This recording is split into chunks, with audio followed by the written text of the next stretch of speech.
My name is Pastor Sincere, and I'm pastor of the Haitian church in Haiti, the Compassion Church of Christ Baptist Church, l'Église Baptiste Compassion de Christ en Haïti maintenant, à Delma 48. I'm the general supervisor of Pétionville Club Camp. It's an IDP camp and is having 60,000 people right inside that camp. We just moved 5,000 going to Korea and other place. And we're having a lot of NGOs working with the camp, which Sean Penn is the camp manager. Yeah, during January 12, that was the biggest shock in my life and in the life of the Haitian people in Haiti. I was in my room and get ready for Bible study.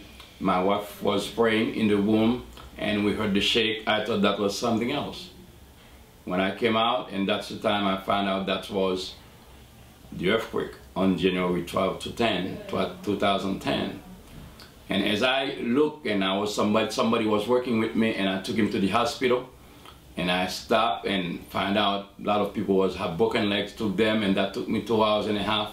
Never get to the hospital. I went out of gas, and I never get there, and we got to carry people on our shoulder and to bring them back home to care for them. And that's the time I got a call from one of the members of my church saying I got one of the members, 76 years old, buried on the rebels. When I went there, I couldn't get to him because it was dark, around 8:30 at night. And then I went back home and prayed, and next morning it was 4:30 in the morning. I went back with 3 men trying to see if we can help him out. We dug him out, and for 5 hours, and you will see the pictures, and it's amazing. God saved his life. He was 76 years old and got a broken legs, and he's still alive. I cared for him for 4 months in my house, and you will see the picture, and the guy is alive. And there was a second one. I went back trying to save her life. That was a young girl going to get married the following week after the earthquake, and get to her and cut the rebar and trying to dig. I worked for 7 hours. For 3 days I never eat nothing because I was caring for people, burden for them. And unfortunately, when I reached to her and I held her hand, and she was talking to me for 7 hours. Unfortunately, when I reached to her and removed a piece of rock, it was close to her temple, and blood gushed out. She started shaking, and she passed away right in my hand.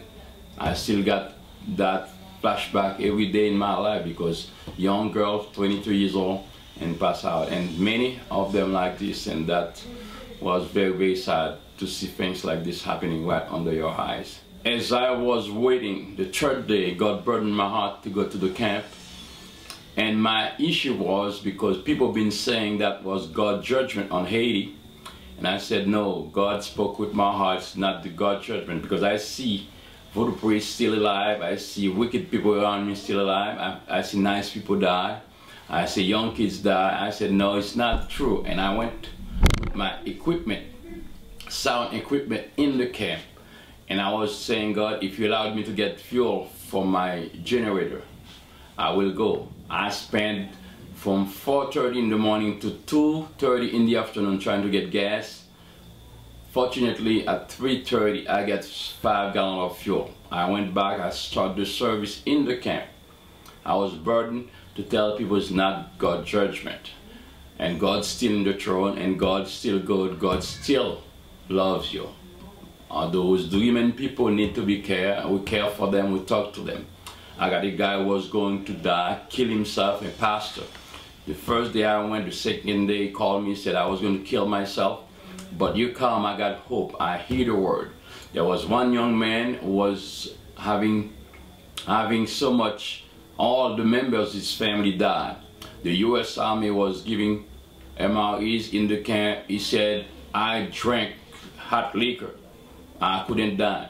So I got nothing to live for. I'm going to fight them and have them shoot me. They call me, I talk to him, bring him back and care for him. He's still alive. He's still in the camp and got a lot of hope. You got a lot of story like this. People come, they hear the word in the camp. We got services starting from the 15th of January. Now I'm on 28th of May. We still having service every night.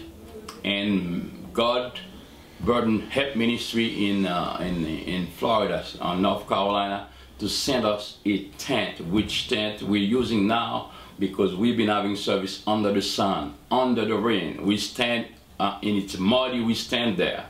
And God worked something special. The CBs were working, making wood in the camp, and the engineer come, I remember his name, his Tom Camera. He said, Pastor, God burned in my heart to put some gravel for you in the land. And he put some gravel. Next week after, David Wine called me and tell me the tent is arrived and it was a miracle. And everything been changed. And people said, I got the nicest tent in the camp now. And then that's amazing what we having in the camp. That's nice, and everybody see it. It's a blue and white tent. You will see it in the picture. And God bless us, and we're doing mighty work with God's help. And I didn't want to go to US, even though I got great needs to raise money. God burdened my heart and said, don't go. And I stayed in the camp with the people and preach the word.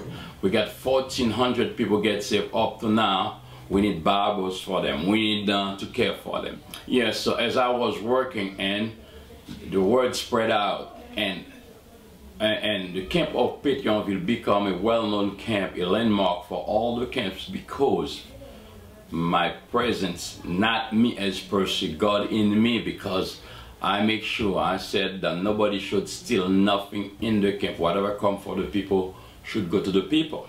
I set the standard. And then I met with some, because they heard the word and they want to come, and I met with the president, and he talked to me. He was pleased to my work I was doing for the people. I met with General King in many occasions, but twice he handed me a medallion. And the first one he gave me, that was the first one he gave me, and then he met me again and said, man, you work too hard. And I met with him with Ben Kimon and others. And then when we went to Kauai, when we were doing the relocation for other people, he handed me a second one. And we got General from Tritas to give me the third one, because they appreciate the work I'm doing for the people of Haiti in that time. I remember a brother from America said, and Brother Gene, that was Brother Michael, he said, I'm going to pray for you in the midst of the situation. God will use you mightily to show God is still in control. This is what God's been doing in Haiti. We're trying hard, but it's not the end yet. We got great need for the people because they're starving, and the government don't want to permit other people to give them food. And we have great meeting with all the people, and even we meet all the people we met, but still the issue is not the people I met. The issue is still the people who need great things. So I will ask you, people of America, to keep thinking about Haiti, because they are in bad shape. Still they are living in tents. They are living 2.1 million still living in tents. So I feel like burden to go after those. And now many tents, they don't have church.